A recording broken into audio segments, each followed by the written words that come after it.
Zubiri for his speech. We recognize Senate President Juan Miguel Zubiri. Thank you very much, Madam President. My President, Mr. President, my esteemed colleagues, I rise on a matter of collective and personal privilege. I've always said that I serve at the pleasure of my colleagues, and I thank them for entrusting me with the monumental responsibility of leading the Senate over the past 2 years. It has been my greatest honor of my life as a public servant and the greatest challenge. Never could I have imagined as a neophyte senator learning the ropes from some of the best luminaries of the Senate in Senate history, such as Ed Angara, Joker Arroyo, Miriam Defensor Santiago, Juan Ponce Enrile, Frank Drilon, and many others, that I would one day bear the blessing and burden of the Senate presidency itself. I have given this job my all. Not only have I maintained my untarnished record as a public servant and my streak of perfect attendance since 1998, but I have also done my best to rise to the occasion as a leader responsible for this entire institution and everyone under its care. Today, I look back on these 2 years with immense pride on what the Senate has accomplished and stood for under my leadership. In these 2 years, we have legislated with an eye towards progress and a heart for service. We have spearheaded landmark measures as the Public-Private Partnership Code, the Maharlika Investment Fund, the Internet Transactions Act, the Real Property Valuation Assessment Reform Act, the LGU Income Classification Act, and the Anti-Financial Scamming Act, and many, many other measures that bring a more dynamic economic landscape and create more jobs and opportunities for our people. On the table, we have more economic measures that we expect to pass soon. Primarily the Create More and the new Government Procurement Act. Our first year was led by our mission of national reconstruction. We had to look inwards to assess what we lost during the pandemic and build solutions from there. But in our second year, we could afford to stretch our necks out a bit more, and we could look outward and explore opportunities for bilateral and multilateral cooperation. We could afford to reach out to establish stronger presence on the global stage. In a historic move, we've never had this man or that level of leadership from Japan. We called the joint session to hear an address from Japanese Prime Minister Kishida Fumio. It was us, our dear colleagues, who invited him to address the joint session of Congress in our trip to Japan.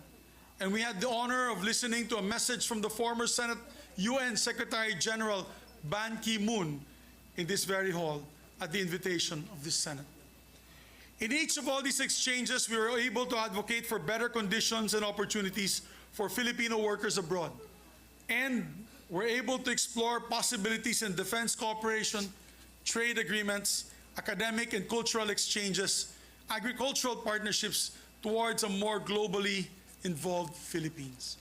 Last year, the Senate successfully hosted the 31st annual meeting of the Asia-Pacific Parliamentary Forum, a move that allowed us to strengthen our bilateral and multilateral relationships and tell the world that we are here, ready to partner in progress alongside the rest of the democratic world.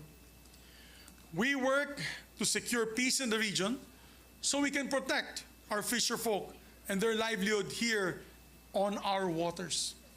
We reached out to draw investors in so we can create more jobs for our people. Sa huli, iuuwi natin lahat ng ating ginagawa para sa bayan at para sa taong bayan. While we work on hitting the goal of becoming an upper middle class income economy in the next few years, we also know that ultimately, development is not just about GDP growth. Walang tunay na kaunlaran hanggat may Pilipinong namamatay sa gutom o sa kawalan ng serbisyong medikal.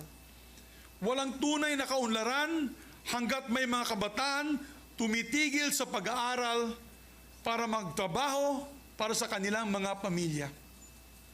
Walang tunay na kaunlaran hanggat hindi matatanggap o natatanggap ng manggagawang Pilipino ang disenteng sahod. Senate President or not, I will continue to push for the welfare of our laborers until they receive decent wages that they deserve. The Senate has also been a committed partner to the armed forces of the Philippines and Coast Guard in defending the nation. No Senate has been more outspoken in opposing foreign aggression than the one that sits today. And lest we be accused of being all talk, let me assure you that this Senate has been working hand in hand with the armed forces and the Coast Guard in making necessary budget allocations for the procurement of maritime assets, arms, and defense systems. Lagi ko nga pong sinasabi, hindi nagkukulang sa puso at tapang ating mga sundalo at miyembro ng Coast Guard. Kailangan lang tapatan natin ang tamang mga kagamitan at mga sasakyan pagpandagat at panghimpapawid para tulungan silang ipaglaban ng ating bansa. Of course, none of these measures and budgetary allocations would have reached the President's table without the vital work of our Senate employees. I want to thank from the bottom of my heart the members of the Office of the Secretary, Secretary Ray Bantug, Legislative, Administrative, and Finance Services, of course, Attorney Mavic, External Affairs and Relations, the Office of the Sergeant at Arms, my dear friend, my loyal friend and good friend, General Angkan, who ensure the security of the Senate, and of course, the staff of the senators who are all crucial to every step of lawmaking, to the whole Secretariat. Mabuhay po kayong lahat. I love you guys, you know that. So as Senate President, I'm proud to have led institutional reforms for the benefit of our Senate employees. Mahal na mahal ko kayong lahat, mga empleyado ng Senado. For one, we have made sure to repay our employees' dedication with increased benefits, especially our long-serving employees who have devoted their life's work to the Senate. Marahil ay alam naman po ninyo kung ano-ano po ang mga monetary at non-monetary benefits na naibahagi sa inyo mula sa aking pamumuno. Mabuhay po kayong lahat. And I think we've been the most generous, and I'm proud of it. We have also gone full speed ahead on regularizing our casual and contractual employees. So many of our employees, particularly the hardworking folks in the Office of the Sergeant at Arms, sa OSA, are just one step away from being regularized. Tinutulungan po natin sila pumasa ng civil service exam para matulungan po natin sila sa prosesong ito. By taking care of our own, the Senate has been able to perform better, supported as we are by the great work of our Senate employees. I salute each and every one of you for the job that you do. We are nothing without you. Maraming salamat po sa pagkakataon na masuklian ang trabaho ninyo para sa Senado. You have helped shape the legacy of the Senate in its first 2 years under the 19th Congress. Now, I do not want to make any grand proclamations about the legacy of the Senate in these 2 years. Our legacy is not for us to define. Ultimately, that will be for the Filipino people to decide. All we can do is put work in and hope that our record speaks for itself. And the record, I'm happy to say, has been met with approval. Under our leadership, the Senate has seen some of the best approval and satisfaction ratings in recent history, going back to 1988. Napakalaking karangalan po ito at nabigyan po kami ng lakas ng loob na lalo pang pagbutihin ang serbisyo natin dito sa Senado. As Senate President, I look back on these 2 years with immense pride over what the Senate has accomplished and stood for under my leadership. We have been bold and courageous as a Senate, unafraid to call out injustice where we see it, whether in our sovereign seas or within our own government. We have been fair-minded and truth-driven in the Senate, despite the political noise that often surrounds us. We have been a compassionate Senate, listening to and acting on our people's call for decent jobs, equitable wages, and accessible health care. And we have been a staunchly independent Senate. Let me say that again. We have been a staunchly independent Senate, holding strong against all threats against our institution and against very threats to the very foundation of the democracy in which our nation is built. Indeed, these 2 years, I have come to realize that being Senate President is not only about leading the troops, but also putting oneself on the line. If that's what it takes to protect our institution.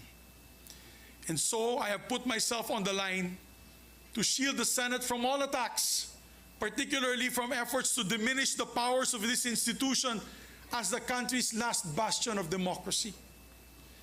In January, we fought against the dreaded People's Initiative, which would have destroyed this very institution I'm standing here right now. God knows what I had to do to defend the Senate. Throughout all this, I could count on each and every one of our colleagues, both from the majority and the minority, whose wisdom and cooperation helps shape the identity of the Senate for this post-pandemic age. But I want to thank my leadership team and those who stayed beside me till the very end. Ma'am Lauren, my Senate President Pro Tem, thank you very much for your loyalty and wisdom. I know many times temptations have been called to you, but you've been steadfast. Maraming salamat, ma'am. True test of character. Maraming salamat. To my dear Majority Floor Leader, pare, thank you for your hard work and dedication. Isa ka sa pinakamasipag nating Majority Floor Leader. Pare, thank you for your friendship till the very end. I love you. You know that. Mahal kita. I will always cherish your support. To Sunny, possibly the best finance chair this institution has ever had, I thank you, sir. I thank you. You know, your father was like a father to me. And I'm happy to call you my brother, sir. Senator JV, what can I say? Your loyalty, your friendship and hard work, which you helped steer many important measures in this institution. Sir, I'm proud to call you my friend. Nancy,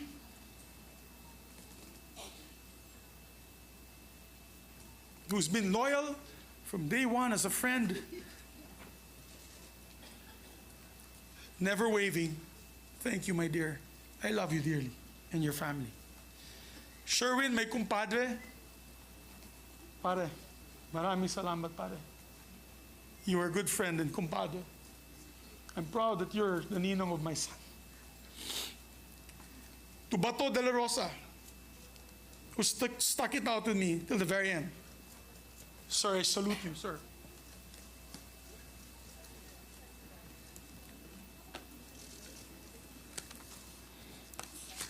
To the others, my dear friends, my heart is broken. I am proud to have led a Senate that's been resolute in protecting our institution, our democracy, and our people. Being an independent leader, I gave way for each member of the Senate also to be independent and to come to decisions through collaboration rather than direction. I have never dictated my position on any of you. You know that. I've always supported your independence, which is probably why I face my demise today. I failed to follow instructions from the powers that be. Simple as that. I've listened to all my colleagues throughout my Senate presidency, and again, I listened to them today. As we head into a new period for the Senate, I fought the good fight. If I've ruffled some feathers in doing so, then so be it. Hindi ko tinanggap ang pagiging Pangulo ng Senado para lang hayaan na bumagsak ito. Today, I offer my resignation as Senate President of the Republic of the Philippines. And upon stepping down, I vow to serve as an independent member of the Senate, my allegiance as ever belonging only to the Filipino people. I leave with my head held high, knowing that I did what is right for the Senate and for the nation. I wish our new leadership the very best, and I pray that they will be steadfast in upholding the independence of this beloved institution. I will remain vigilant to make sure that the traditions and the rules of the Senate will remain steadfast. Once again, maraming salamat po. Mabuhay ang Senado, mabuhay ang Republika ng Pilipinas.